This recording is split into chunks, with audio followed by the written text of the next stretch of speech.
Happy Wednesday. We call this Wellness Wednesday at SWIHA, Southwest Institute of Healing Arts. My name is Becca Briley, SWIHA Success Coach and Marketing Mentor. Joining you today to feature the Jade Marvin. Hi, Jade. How are you today? Hey everybody, I'm doing good. Yay! And just to celebrate you for a moment too, you just graduated from SWIHA. Is that right? I did just this past February. I completed the 600-hour aesthetics program. Awesome. So now you're an esthetician. I am. Have you wrote your own blog to feature yourself yet, Jade? I haven't, but I have established a social media presence, but I'll work on that. Yeah, exactly. All right, cool. Well, for everyone who doesn't know Jade, she is the mastermind behind our SWIHA blog. She actually graduated from ASU with honors, salute, with a BS in business digital marketing. That's awesome, Jade. I'm glad they have that option now. When I went there, they didn't have that option, so I went the journalism route. But I too served as a marketing specialist where you were in charge of our blog like a decade ago. So we're here to talk to you guys today about, the basics of blogging, but also the importance of why it still matters to have that digital presence. So, Jade, where should we begin to start the party to talk about blogging in general? Yeah, I would say obviously here at SWIHA specifically, we have so many programs, so many routes, so many careers that can come out of your diploma, certificate, or whatever you may be taking. So I think first you want to identify your blog's purpose. So what are you I'm doing going as a to feature this real quick. I'm going to share my screen just Uh-huh. to show everyone our SWIHA blog. So when they're thinking about their own practice, they can kind of see how we tee it up. Yeah. Um, Specifically for the SWIHA blog, we love to highlight our graduates. And then as you can see, that top one, that was a smoothie one. I call those kind of a fluff blog. So when I'm not highlighting a graduate and tying that blog back to our programs here, I'm writing a fluff blog, which still has to do and relate to our programs here, but I'm doing it in a different way. It's a little bit more informational. I'm using keywords and SEO and things that I'm sure we'll get into a little bit later into this discussion, but I'm always tying it back to our programs here that we offer. So I would suggest the same to you as a graduate. Think back, what's the purpose of your blog? What are you offering to people? What services? You want to kind of figure out and fine tune your purpose in writing your blog. And kind of that, I would say that's the starting point. That's good. This one specifically, I'm sure we got some users saying, hey, totally digital stress. Like, how can I manage that? Right.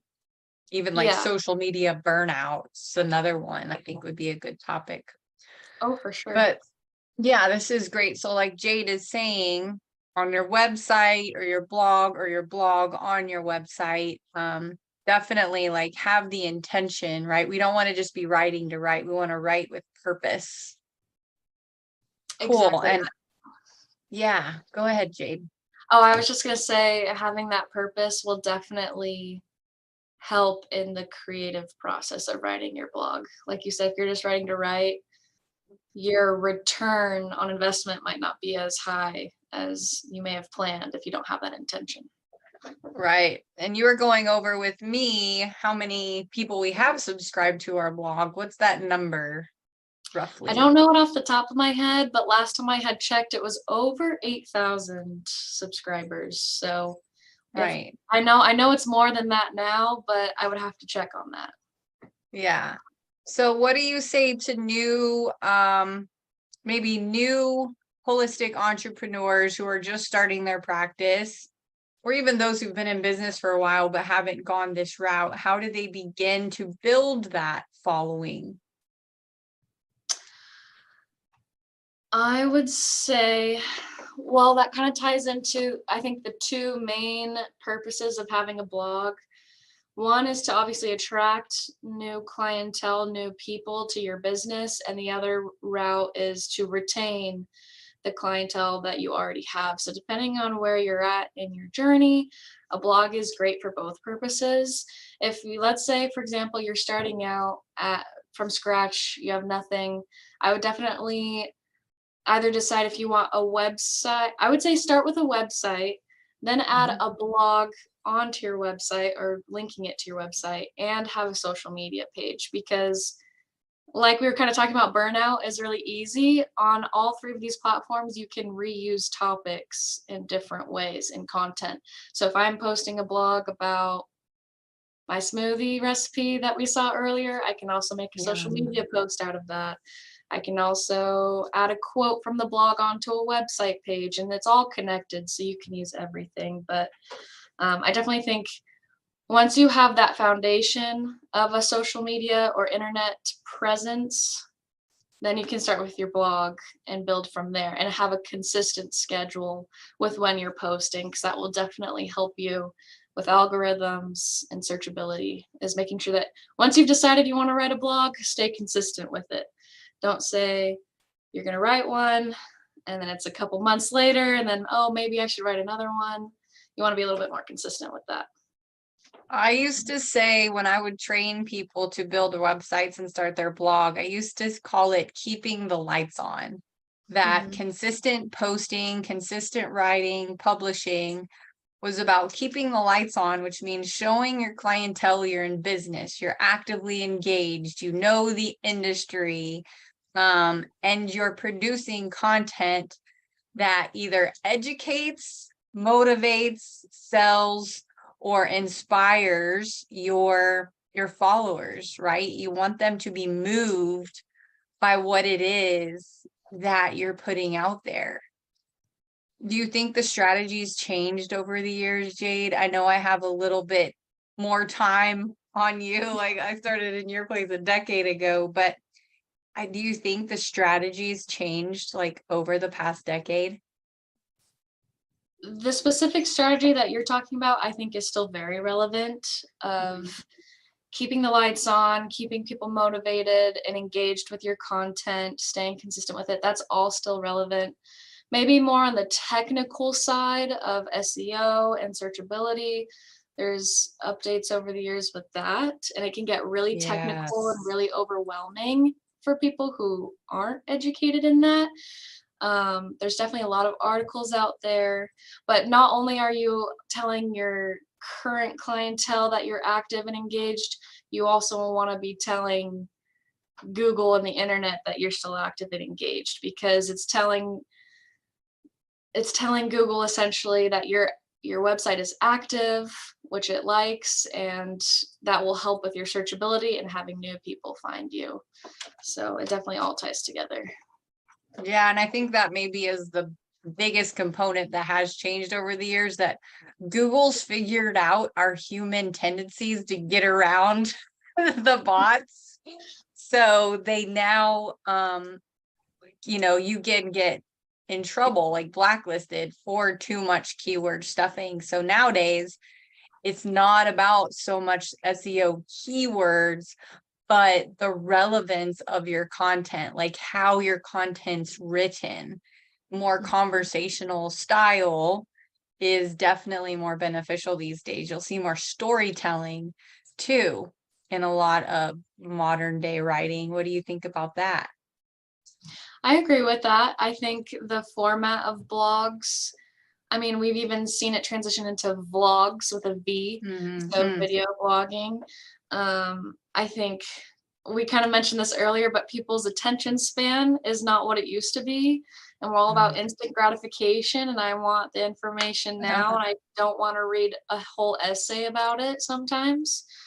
So I think varying up your content is important, because the people that are searching you and know you probably are a little bit more invested and do want to know more. So you can have those blogs that maybe are a little bit more content heavy, and then you can kind of have more of those fluff blogs to attract new people, but it's not overwhelming them, and you know, it keeps traffic going. So I definitely Yeah. think that's true.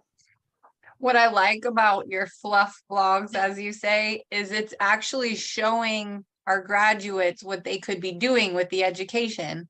Like our holistic nutrition specialists could be passionate about seasonal recipes, right? So you're showing them kind of what they can do because you are that person. And by the way, now I'm totally craving a smoothie or a shake. I was like, oh, that looks so good.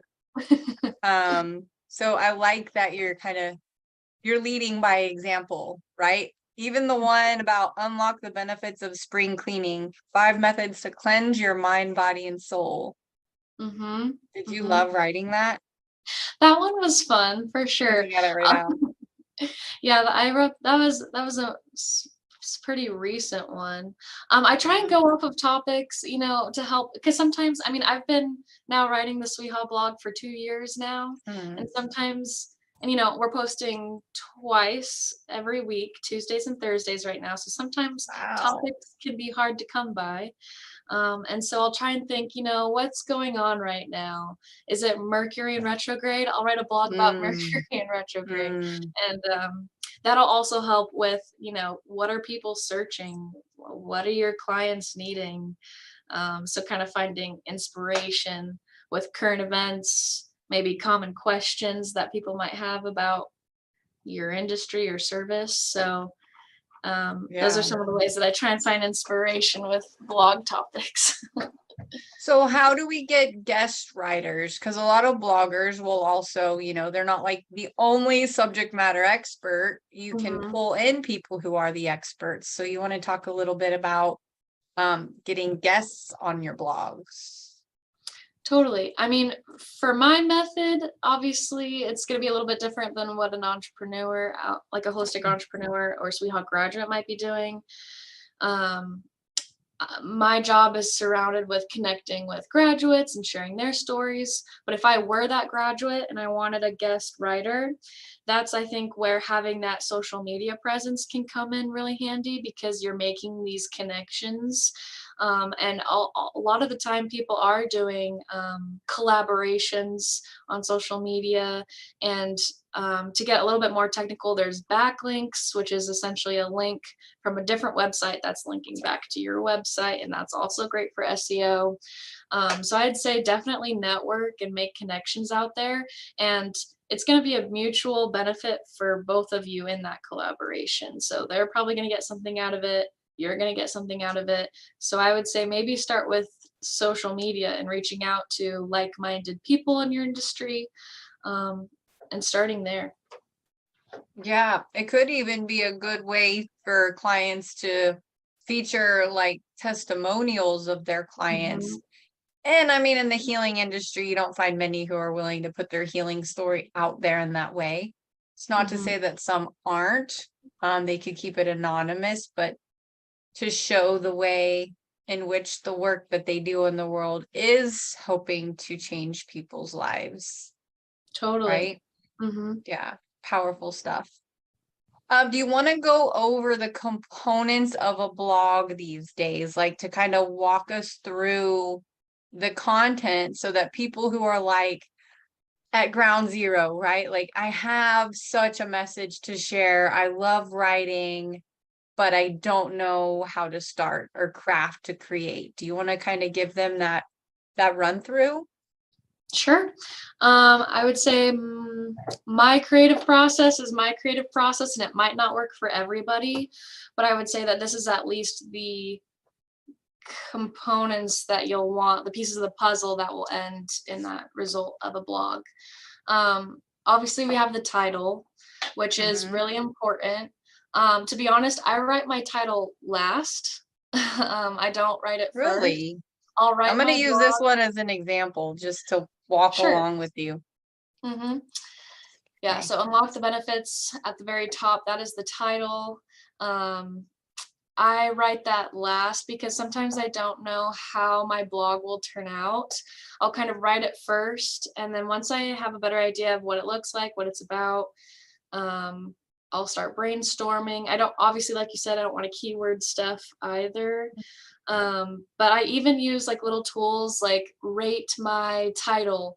I'll put in Google and I'll copy and paste my title in there, and it will actually tell me, and it will rank the searchability of my title and things like that. So if I kind of, or even title generators out there, you can use that if you're struggling with inspiration for a title. So those are kind of my tips along the title. Nice. And then this image, we have a banner, so we call this our banner image. And another SEO topic is having alt text, which is kind of, it's another way for people to search and have your blog pop up. So let's say I'm typing spring cleaning or holistic spring cleaning or something, I don't know. And let's say they're looking at images on Google, this image could actually pop up, and let's say they click on it and it will bring them to the blog. And plus people are very visual these days, people love images. So not only having maybe a banner image, but having images throughout your blog is great to break up content. And then just kind of bringing us back to high school, you want to start off with a hook in like your essays that you wrote in high school, but also want that for a blog as well. Kind of write a hook in my intro. Then you can break up a blog in different ways. Bullet points are great. Sectioning it out like this is just easier to read, but I kind of highlighted those main topics in this specific blog. In this blog, I don't have as many, but for example, if I were to show a graduate blog, all right, see right there at the bottom, it says soul, that's backlinked. Yeah. You want a lot of links in your blogs. They can go back like right to here. Those are the meta tags that Yeah. also counts, but also like the content within your blog. Oh, there it is. Sorry. Yeah. You were talking about that one. Yes. Let's So go just there. having links go back to your Huh. website. It could go to a landing page where people could fill out a form and become a lead. A lot of the time I like to backlink back to our website because that's probably the most up-to-date information, and it makes people, maybe I'm curious and now I want to look at the program information on the website, for example. And then at the very bottom of the blog, we have that big blue button that says become the best version of yourself. That is our CTA button, or call to action button. So you've written this great blog, that's great, but what do you want people to do? You want, in a case of a graduate, you probably want them to become a lead of some sort. You want them to become a client. So you want to gather their information, phone number, email, contact information. How can you reach them? How can you serve them, make them a client? So that is an example of a CTA button. And then, like Becca pointed out, we have those topics. Those are meta tags. I kind of like to equate them to hashtags, maybe. What are like the key topics of this blog? How can people search this? What is it about? Because I think on our homepage of the blog, on the SweHa website, like if you just go to the main page, on the right side, it'll say recent posts, but it will also have posts by topic, and you can kind of, it'll look different on every website. This is just how ours is set up, but here's all the blogs related to those topics. So if people have a topic in mind, they can click on that and those specific blogs will pop up. We have a few. Yes, we do. Yes, so this blog has been running for a while. Wow. But that also helps. Still going. SEO, I know. Wow. Cool. What about the meta description? Because that's pretty important these days in the algorithms. Totally. I want to say you want to keep it short, like you said, around 150 characters, I believe. And basically, this is what is one small sentence you can say about the blog. Like when you're searching on Google, you have like the title of the blog, and then it's that little sentence right underneath that when you're searching. That's the meta description. That's what people are going to see. So it has to be captivating in some way, but also short to stay within the restrictions of the meta description. Which is literally like between 150 to 160 characters. Yes. That short. Yep. Let's see. Yeah, I was trying to see if I could find an example. Yeah. But yeah, it is that short, because if it's longer than that, Google will cut it off. People won't be able to read the whole thing. Right. So that is important. I would say have some keywords in there. Obviously, don't stuff it like we've been saying this whole time, which basically means like keyword, keyword, keyword, keyword. But yeah, like Becca, if you were to Google anything like summer recipe blog, and it would show the meta description of potentially not our blog or someone else's blog, but it'll show you what the meta description will look like. Yeah. Now, let's say people aren't really sure about their content. They want to run it by a coach, or they're just graduating their program. You and we encourage them, students and graduates, to get featured on our blog using this specific questionnaire. Right, Jade? That is correct. Okay. We have this questionnaire as an option for, usually I'll get a mix of either graduates or students who are right about to graduate. They can use this questionnaire to kind of serve as an outline for a blog. And like we were scrolling earlier, I have lots of graduate blogs. We love to highlight our graduates. This questionnaire kind of looks like a lot, but I promise it's not. At the bottom there, we have all of our social media handles, because if you give us the information, I will post it. I will tag your social medias, and our subscribers will see that, and that could also help build your business. But this, like you said, can definitely be a great way to kind of have a practice run, if you will. But also, if you don't want to use that questionnaire, we also invite, if you just want to kind of free write your own blog on a topic that you're passionate about, we accept those blog submissions too. And those can go to my SweeHot email as well. JadeM@sweeha.edu. Correct. Yep. And I especially appreciate that you do put their social media handles and their website in there, because after you publish them on our blog, I reach out to see if they want to do what you're doing with me right now, which is a live feature. So it's like you're helping them, we're helping them step into their power, right? To be heard, to be seen, to be witnessed, to share their message and really get out there. I mean, it truly is a journey of conquering our fears and really stepping into our purpose. So I like the flow, right, that we have here, Jade. Like, they get focused on first via written, publication. And then if they so choose, they can do a live feature like this. Totally. Yeah, it definitely goes hand in hand. Let our following help your following. I mean, we already have the subscribers, we have the readers, we have the traffic. Let that traffic lead into your page. And if you're just starting out on social media and building your website and your business, this is definitely a great way to take that first step right after graduation and putting yourself out there, like you said.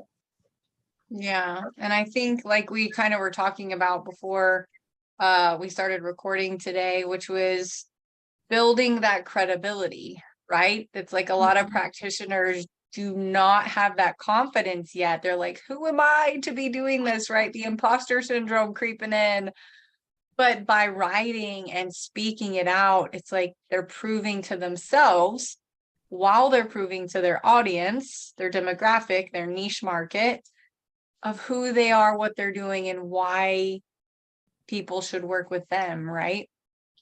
Totally, because unlike a Instagram story or a feed post or something, maybe it's there for the first 24 hours and people have moved on. With this blog that you've posted, it's there forever, and people could search it in a couple months from now, and then they find you that way. It's kind of like the gift that keeps on giving, and it gives you that credibility of this is the knowledge that I have. Here it is. I'm showing you an example of what I know. And that can attract new people and it can retain existing people. So it's That is so true. And what I love is seeing the analytics on the back end in marketing world of what are your best performing articles. Like it literally shows, and on most websites, their most highest visited pages are usually blog articles. You know, those topics are gold, and you can resource that content to bring more visitors to it. So it's like just adding more power to an already popular item. It's pretty popular doing that. Totally. And I mean, there's so many platforms out there. Specifically, we use a platform called HubSpot. But I have a dashboard right in front of me and it will tell me the list, like for this month so far, it will show me how many views, how many link clicks, how many CTA buttons. It'll tell me all that back-end analytics for the blog, which is really helpful. Which is important because when Casey Miller comes asking, Jade, how did that one topic go that we were thinking wouldn't hit or we really would? And she's like, oh, here's literally the report on the performance of the articles with KPI, key performance indicators she can bring to the table. Yeah, and a lot of the time I'll also see like previous blogs that were posted like a year ago or however long ago, and they'll also pop back up as one of the top viewed blogs for the month because of whatever's going on. Like a lot of the time I'll see Mercury retrograde blogs pop back up when it's that time of the year. And those will get views. So like I said before, like people will keep visiting it. So or you never know what Carmen throws into the mix of our emails that go out to all of you. You know, she could put something from the past that she wants to put back into the present, which is a good idea. Yeah, like I said earlier, you can totally reuse content. You can put a blog in an e-touch, in a marketing email, make it into a social media post. I wouldn't necessarily use the whole blog as your caption, but you could use a little bit of it or the same related topic and reuse that for content over there. So it's definitely, it has multiple purposes that it can serve you. Definitely. I know we're over time, but I wanted to ask because I know it's probably on the minds of our viewers. AI is very popular, like ChatGPT is taking over the world. It's just popping up everywhere. Do you think we should have another session with just me and you to talk about how our students and graduates could use AI to their advantage within their own marketing initiatives? We could. That is definitely an up and coming topic for sure. And even in Canva just had some updates where they even have AI that will write for you. So I've kind of dabbled in that a little bit. I've definitely dabbled in using it in some of my blogs. I won't necessarily use it for the entire thing, but maybe it'll kind of help spark some inspiration or help with targeting that more technical side of SEO. So it's there's definitely some great benefits to it, but yeah, it's a whole other monster of its own for sure. It is. Well, I'll do this. I think I'm gonna reach out to a couple of graduates who I know who've been using it because they're like, oh my gosh, it's so helpful with writing emails, with giving me ideas for content. So maybe when I put that together, we can all join together for kind of a roundtable of how to do it. Okay. Yeah, totally. I think that'll help, just for the greatest good. Well, I want to say thank you. I mean, I love the mix of content that you have, like I said, and like you kind of reiterated, it's about educating, inspiring, motivating, of course, selling, but also entertaining, right? Like our followers, keep them entertained and keep them coming back for more. That's what it's all about. Yeah, you don't want to ghost your clients, your followers. You want to stay active for sure. That's how you stay relevant in this digital age. So awesome. Well, thank you, Jade. Do you have your own website that you're working on for your own business as a graduate yet? Just asking. I don't have, well, for my esthetician gig, if that's what you're referring to, Yeah. I work in a salon, but it's kind of it's commission based, but I'm kind of on my own kind of thing. So they have their Cool. website that I have that they can book through that website with me. I just have a social media page or an Instagram page for my esthetician content. But the website that I'm using for booking and such is through the salon. So maybe when you're doing your own thing, then we can look at it and feature you then, because there's a lot of estheticians out there who I'm sure would love, like, just the marketing insight from you. Totally. Like I know, I mean, in the past I had dabbled with Square because Hmm. Square can serve as a booking site and as a website. Hmm. So I dabbled in that a little bit, but there's so many platforms out there for sure. That's true. All right, sister. Well, I'll give you your day back. Everyone who's joined us, thank you. Submit your submissions to Jade. I will put that link in the chat. So you can get featured whether you have your own blog, website, business up and running or not. It's a good way to just get your feet wet, to just start writing, start somewhere, and then see what's created out of that, which also builds credibility. How cool would it be to share with your friends and family right after you graduate how you were featured on the college blog where you just graduated? Like, it's just an extra pat on the back and confidence boost that we all need, right? Totally. All right. Well, thank you so much. This was so great. I love to nerd out on everything marketing. So thank you for doing that with me. And we hope that this encouraged you to do so for yourself, everyone watching. All Thanks right, Jade. everybody. Well, I'm going to go make a shake now since you have inspired me to be more healthy today. And it's hot Sounds out. good. All right, Thanks for having me. sister. Thanks, everyone. Bye. Bye.